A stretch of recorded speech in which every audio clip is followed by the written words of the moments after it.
and I am here with Brad Stuver of NYCFC. Brad, how you doing, buddy? All good, man. How are you? I'm locked up, man. I'm locked About the same. up. Now, we were kind of talking off camera, but you are in Jersey, right? Yep. So just on the Hudson River, just across the way, right by the George Washington Bridge. Nice, nice. And you're there with a wife and a fur baby? Wife and a fur baby, 1-bedroom apartment, living the life. Dude, it's expensive there though. It's I mean, expensive. my 1-bedroom place here is double the price of my 2-bedroom townhouse in Columbus. So Yeah, yeah. You knew that was going down though when you I signed up knew for it that. doesn't take the sting away when you No, got it doesn't. though. So no, I appreciate you taking some time with us. You kind of, before we get going on all of your background, tell my goalkeepers in the Kansas City community here just how amazing it was to play with me as a teammate back in the day. Yeah, playing with you was something special. Uh, a lot of fond memories of that first year together. What was it? Sloan and the Keepers. Sloan and the Keepers, we had a band. Yeah, we were in Uh, Sports Illustrated. yeah, I still trying to, have it's like hanging up somewhere in my office behind me. I mean, the stories that come out of that first year are priceless. I mean, Yeah. I, I can't Really even. set the tempo for your career, I did. I think so. I mean, that year you were pretty much like starting goalkeeper slash goalkeeper coach. Yes, that happened. So that was that happened. Yep, I unofficially goalkeeper coach for the Columbus Crew as a player coach. So Yeah, I think it was more official than unofficial. You just yeah, didn't. yeah. Anyway, we won't delve too much into that because you just never know who's watching. That's And, true. and Scoop, if you're out there, we love you. Love you, Scoop. So anyway, you grew up in the Cleveland area, Yep. and you went to Cleveland State, Yep. correct? Yep. And then what was that? So basically, let's start out. Like, what was your collegiate process like? How was it finding a school or, the recruiting process for you? Yeah. So I mean, I went to a pretty small high school, so recruiting wasn't really a big thing for me. I went to the Indiana summer camp. I went to the Louisville summer camp, and I went to Ohio Wesleyan summer camp. All pretty late on. Like I didn't start off like going to these camps when I was a freshman or sophomore. It was more toward like junior year that I started doing all this. Why So was I that for you? How come it took you? Was it just you didn't didn't know. know what path you were going on and you just kind of flowed with it, or what? I I think it's just because I didn't really know like the process of how to get into college. Like Yeah, my brother was the first one in our family to play soccer. He was the first one to go to school for a sport. So we were still kind of learning as we were going. And I mean, we got a late jump on everything. I went on a lot of college visits. So I went to Louisville's campus, went to Indiana, Elon, Ohio Wesleyan. I went from D1 to D3. Didn't really matter. sure. Um, but yeah, then my club coach was the coach at Cleveland State, and he said that there was a chance for me to play there, and it was close to home, so it kind of fit perfectly for me. Yeah, what was that process there at Cleveland State like for you? Uh, I mean, once I got in the door, there was a junior starter that they had, so I went in as the backup. Uh, Midway through the year, he took a red card, and I got in for 2 games, played well. He came back from suspension. We played Ohio State. We were losing 3-0 The at half. Ohio State. The Ohio State. It's Well, just come Ohio on. State for me. Sorry. Um, we were losing pretty big at halftime, and the coach subbed me in, and from then on out, I ran with the starting spot.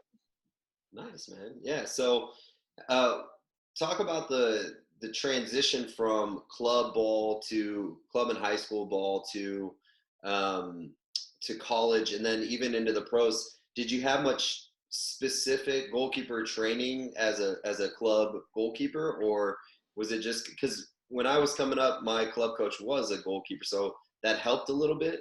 but you had to go, like you named off all those summer camps. That's how we trained. Really, I got my experience really specifically as a goalkeeper in the summer. Yeah, so I was fortunate enough to have a goalkeeper coach for my club. Um, it would only be 1 day a week, but you would go to like goalkeeper training 1 day a week. You would go to Mhm. foot skills 1 day a week, like all that type of stuff. So I was fortunate to have that 1 day a week thing. But like you said, the majority of my goalkeeping came outside of club. It would either be at ODP camps, it would be at summer camps that you paid for to go to. Mhm. I think the biggest ones that I went to were the Brad Friedel's Academy, the PSA academies that he held Sure. the summers back in Cleveland. And I think that's where I got the majority of my work in. So what was the transition like when you, at what point in your college career did you have an understanding of this could extend beyond college? Uh, whew. um, I mean, my goalkeeper coach at Cleveland State told me pretty early on that he saw something in me that he thought that I could go to the next level, but I don't think I really understood what that meant Sure. until like my junior year. After my sophomore season, I kind of looked back and I was like, you know what? I need to be doing more. I need to be training more. I need to sacrifice some other things, and to make this a reality, I need to like go full in on this. And I think it was really like 1.5 years, like junior and senior year, where I put in the most work. Yeah, absolutely. I can honestly, there's a moment, there's a point you can pick out where when you dedicate yourself as a goalkeeper at the club level, man, like a light switch turns on for you. Hopefully, for a lot of kids that were like, I actually do want to play at the next level. This is what I have to do. And your mentality sort of clicks, changes. And then same thing at the college level for me as well. It was like, man, there was some chatter about it, but I didn't really know what that meant Right. until you start reading a little bit of press. And then the challenge is, how do you not become content and just by reading your own press, and how do you really understand what it's going to take to make it at the next level? So Right. talk about the moment signed your first contract, where you were, all that good stuff. Yeah. So I mean, really, my first year was kind of up in the air. I remember I got invited to the MLS Combine after my senior year. Went to the Combine. Um, Went to the draft. Was drafted 32nd overall to Montreal. Spent preseason with Montreal, but at the end of it, they didn't want to offer me a contract. They went with a homegrown keeper instead. So I was kind of in limbo there. And then I ended up being a league pool goalkeeper and ended up in Columbus with you guys. Yep. And I just remember my agent called me and he was like, hey, you're going to be signing a deal with the league. You're going to be training in Columbus every day. Um, you just have to put your head down and work this Were entire you year. And then, with Andy Gruenebaum, like, hey, look, this is going to work out perfectly. You're going to be training side by side with one of the best to ever do it. Did he say that or no? yeah, sure. Let's go with that. Let's go with that. Yeah, let's go with that. Yeah, I mean, I remember coming. I remember you coming in. You did not have an ego whatsoever. Still don't. Hungry to learn, hungry to just work hard. Your mentality was spot on, and I haven't come across too many goalkeepers that are difficult to work with. Really, I mean, there's been a couple, but what is your mentality when you're competing, especially as a pool goalkeeper? You're training side by side, but you're not necessarily. You could be called into another team at any moment. It's a really interesting situation. Yeah, I mean, goalkeepers, we're a different breed, man. We have different mentalities. I think across the years, I agree with you. I haven't come across a lot of goalkeepers that are difficult to work with. I think the mentality is that we have to work on a daily basis so closely together, and that our success relies on each other. So if I want to get better, I have to rely on the guys around me to help me get better. And for them to do that, I have to do the same. So for me, it's always just been about like, how can I push these guys to be their best so that they can push me to be my best? And then at the end of the day, it's the coach's decision. It's not our decision who plays. At the end of the day, it comes down to the coach, and all you can do is put your best foot forward. Absolutely. Absolutely. I think that's spot on. I mean, the environment that you're training in, this is one thing that I tell the kids when we work with. Um, Sometimes I don't feel like they fully understand the type of environment that they have to produce. Like, I can bring all the energy in the world, and you know this, but if every kid in that group is not bringing the right mentality, the right training habits, the right energy, that's contagious just as well as everybody. If everybody is, it's super contagious as well. Yeah, for sure. And I mean, I'm not going to say it's easy to be at 100% every day, For especially sure. with a season that's as long as ours. But it's just going into training every day and being like, all right, today I'm going to get better. If I don't have the energy, I'm still going to like do my best to get better. And then the days that you do have the energy, like you try and bring everybody along with you. Absolutely. So talk about, kind of after the pool goalkeeper days, where your road took you. Yeah, so after that first year, I was able to sign on in Columbus. Yep. Stayed in Columbus for 4 seasons. At the end of that, I was traded to NYCFC, and now I'm here. This is my third season with NYCFC. As long as this season picks back up at the end of this, Which we're all hoping it does. we're all hoping. And so yeah, the transition, you were there for the transition. After I left Columbus 2013, Yep. I played for Sporting 2014. What was that? What was that like going through the transition, the rebrand? You were there for the rebranding process, right? Yep. Was there for rebrand. Was there for new coach, new owner, new everything. Um, I mean, it was a fun process. I mean, the crew's been around since day one Yeah. in this league, and it should always be like a staple in this league. Um, but the rebrand was good. There's a lot of energy around it, a lot of energy around Greg being the head coach. And I mean, the style of play was different. The style of play that he wanted to do was extremely different at that time in our league's history. I've heard And complicated is a good term. yeah, very complicated, very detail oriented. Yeah.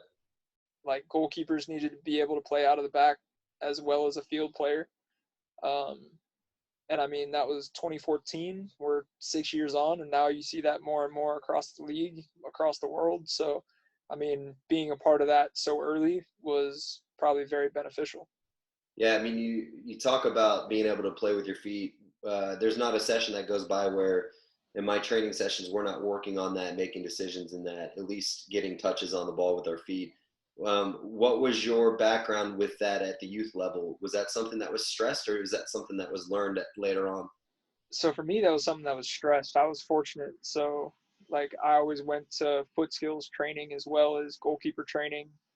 In high school, I played midfield and goalkeeper. So it was one of those things where it kind of came natural for me just because I'd always been doing it. But I look at a guy like Sean Johnson, who's here at NYCFC. He's on the national team. He was in Chicago, a team that didn't stress playing out of the back. Goalkeepers, all they had to do was kick it long, punch Yep. it long. Yep. He comes to New York, and the system here is very similar, playing out of the back.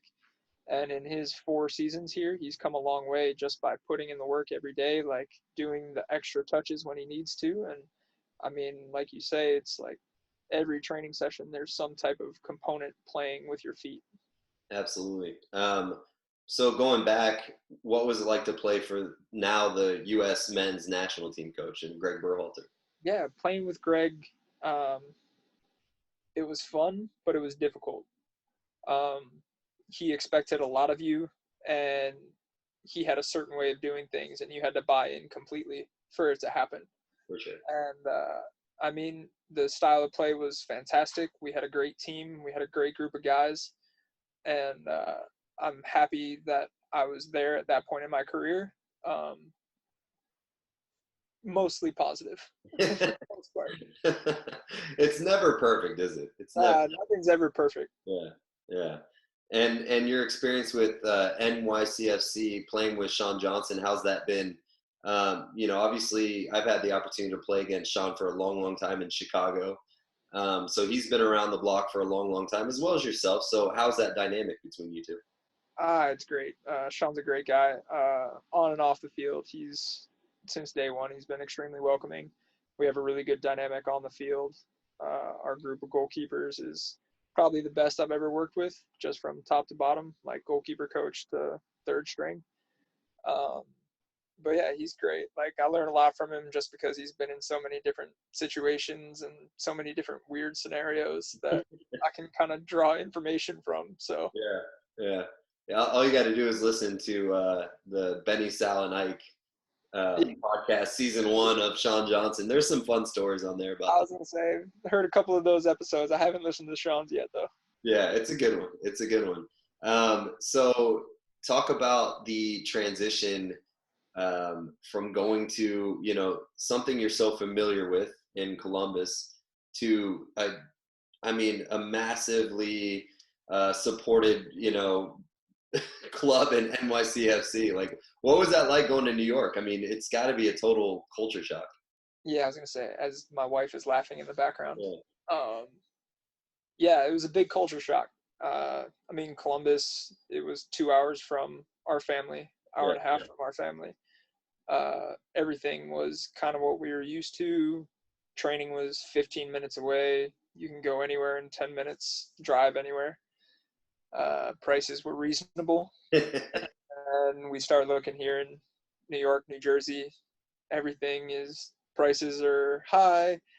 Getting to the airport takes hour and a half, regardless of what airport you fly out of.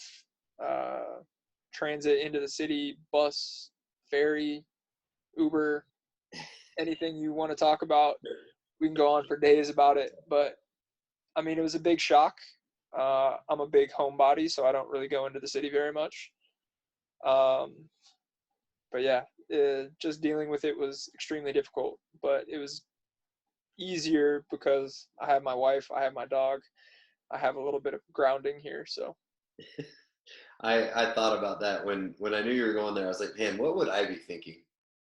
I'd be terrified. I think just the whole scenario just seems so overwhelming, but you just got to take it on day by day, right? I mean, that's all. yeah, All you can do. I think for like the first month to 2 months, we were pretty terrified, and then my wife actually was commuting into the city for work, and she started getting to know like the transit system, getting to know everything, and she's like, "Oh, this is pretty easy.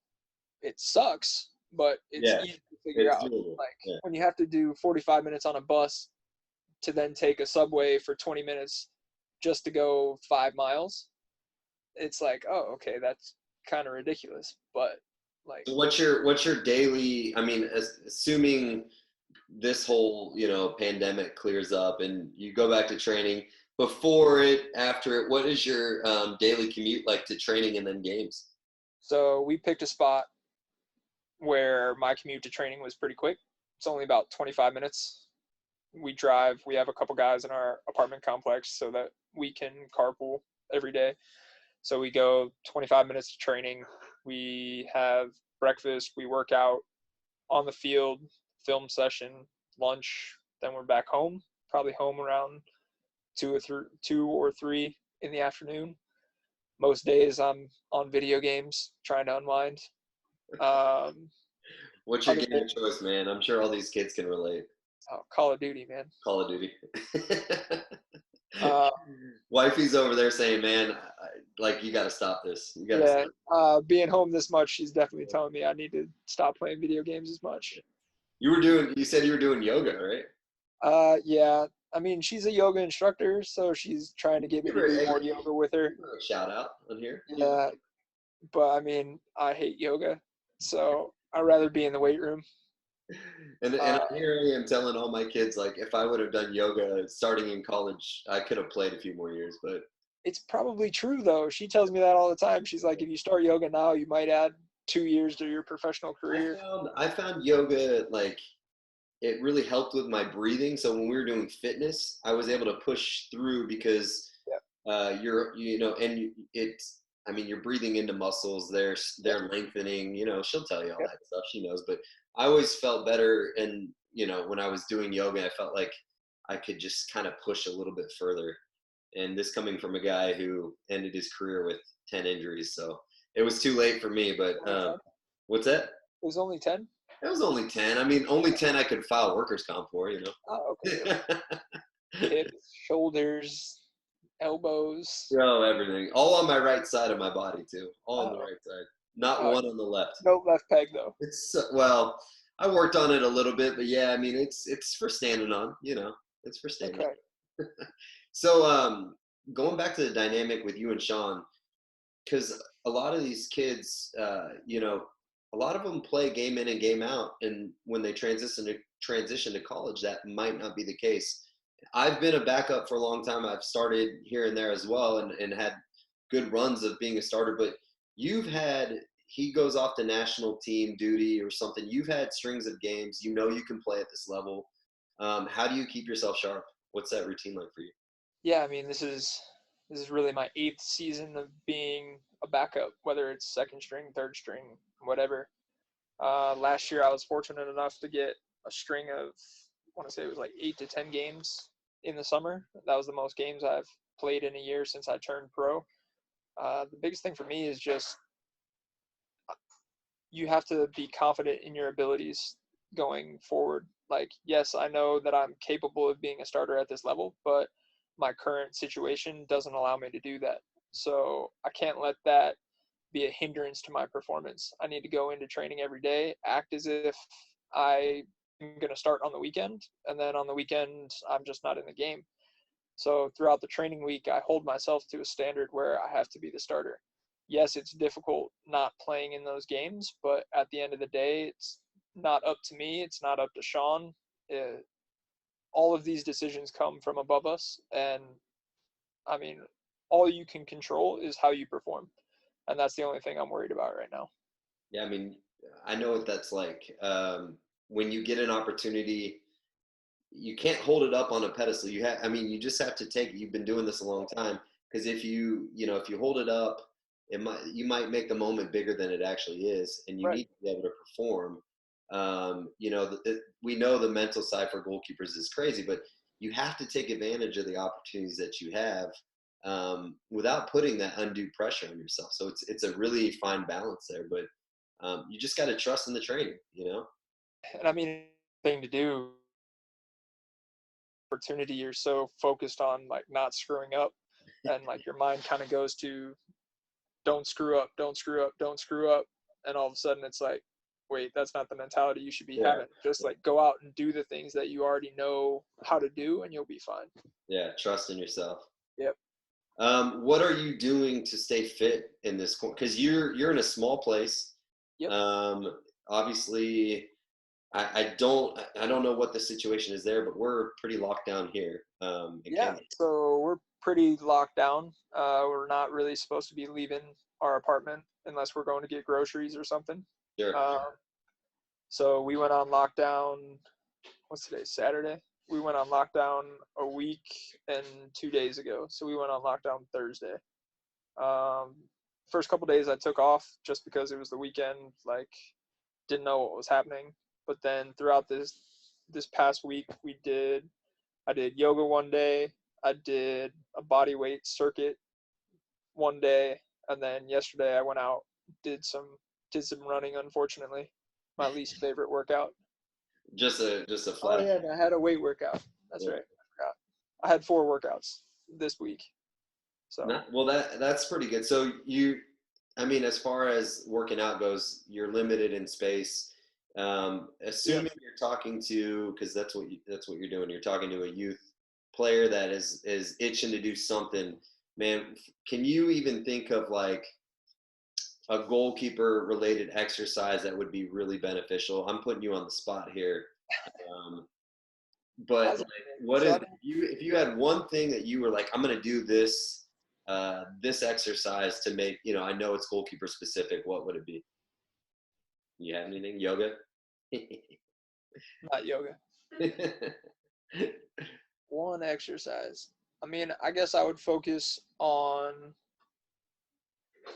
like, for me, it's all about explosion with your legs. So I would go with like a lateral lunge into So like there's always one that we do where it's like a depth jump into a lateral skater. So it's like you just do it like step down from a box, Yep. And then do a jump. explode. Yeah. When you land, explode left and stick. So Yep. it's just one of those things where you're working on explosion off of a depth jump into a lateral movement.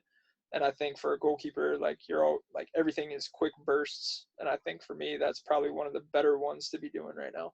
Yeah, I mean, it's when I talk about like diving technique or lateral movement, everything, all your power is generated from your glutes and your hamstrings. So that's a perfect one where you're loading and then boom, power, and then that balance, that control.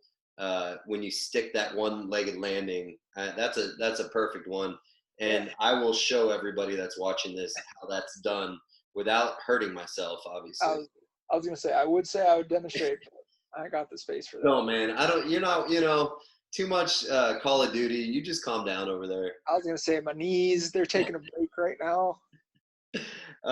So last little bit here for you because I know I don't want to take up too much of your time and I appreciate it. I know you were doing a lot of coaching back in the day. Whether it be you were working with a college, I believe I think you were doing some youth stuff as well. Are you still doing any of that within the community or? So in Columbus, I was doing some 1v1 trainings, and I was the goalkeeper coach at Ohio Wesleyan University for 3 seasons. But when I moved to New York, that kind of went away.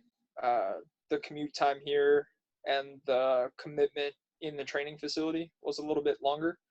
Sure. So the amount of time that I'm spending in the training facility is longer here, and I'm trying to focus more on that stuff rather than coaching. But I am right now. I'm studying for my CSCS, the strength certified strength and conditioning Nice. specialist or Nice. whatever. So I mean, I'm working on that right now just because. That in school, or what did you study at Cleveland State? So I studied health sciences. Okay. I was going to be a doctor, Of course. I guess. It could still happen. Nah, no chance. I'm not going back to school. But yeah, so I mean, Nice. I wish I could coach more here, but I'm trying to work on other aspects of the game, like strength and conditioning, so that when I can get back into it, I can focus on the field and off the field. That's awesome. Yeah, that knowledge of that stuff. It's one of those things you look back and you're like, man, I wish I knew more about how your body function, whether it's with what you're putting in to fuel or how to strengthen your body in the most proficient way. I think that's great. You always listen to people that like tell you, oh, you should be doing this, oh, you should be doing that, but I mean, you don't always take it to heart. You don't always truly believe them until you like actually learn about it. Oh yeah. And when you actually learn about it, you're like, oh yeah. That's Should have been doing so just one more thing for you, man.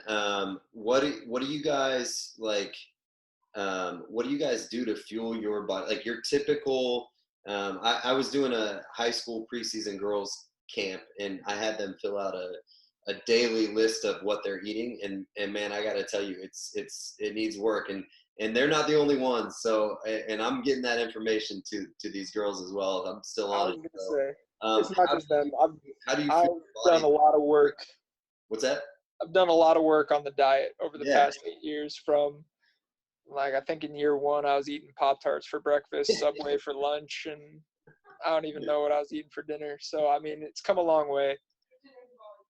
But I mean now it's I mean I do eggs, toast, and fruit in the morning with some tea. For lunch we always have like sauteed vegetables, whether it's squash, zucchini, broccoli, something like that. We either have rice or like potatoes, and then some type of animal protein, whether it's chicken, fish, like beef, something like that.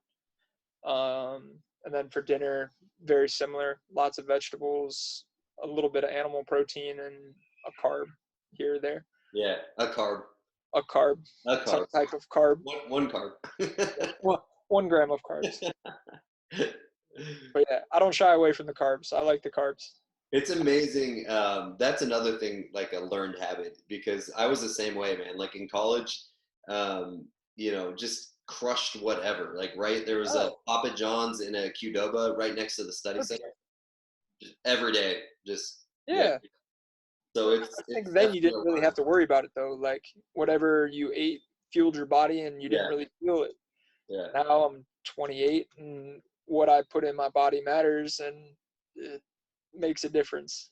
Nice, man. Yeah, I mean, I completely agree. We gotta, for all the goalkeepers watching this, we gotta really hone in on some good habits here because the Makes Pop Tart thing is alive and well here in Kansas City for I'm breakfast. not gonna say I don't miss Pop Tarts though. Mm. I do too. Of course, we all do, man. It would I be can't do great. it. I can't do it though. Can't do it. All right, man. Well, I'm gonna let you go at that note. I really appreciate it. Now, when you come to Kansas City, and hopefully you're playing, you're in the starting 11. You'll have a few more fans. I've been saying that to just about everybody, just because we are the goalkeeper union, and I know that that matters, and I know you believe in that as well. So if everybody is, watching Brad, support him. Even if he's not playing, don't yell at him on the sideline. He's a great guy. Just stop. You know. You can heckle me. It's all right. I'll talk back very kindly. I'll say thank you very much. There you go. There you go. Appreciate it, Brad, man. Good luck getting through this time of crisis, this quarantine, Yep. and just this will bring your marriage that much closer. You'll be like, you thought you were close before. You're gonna really be close Or it can go the other way. now. Who knows? All right, buddy. Take it easy. You too. Thanks.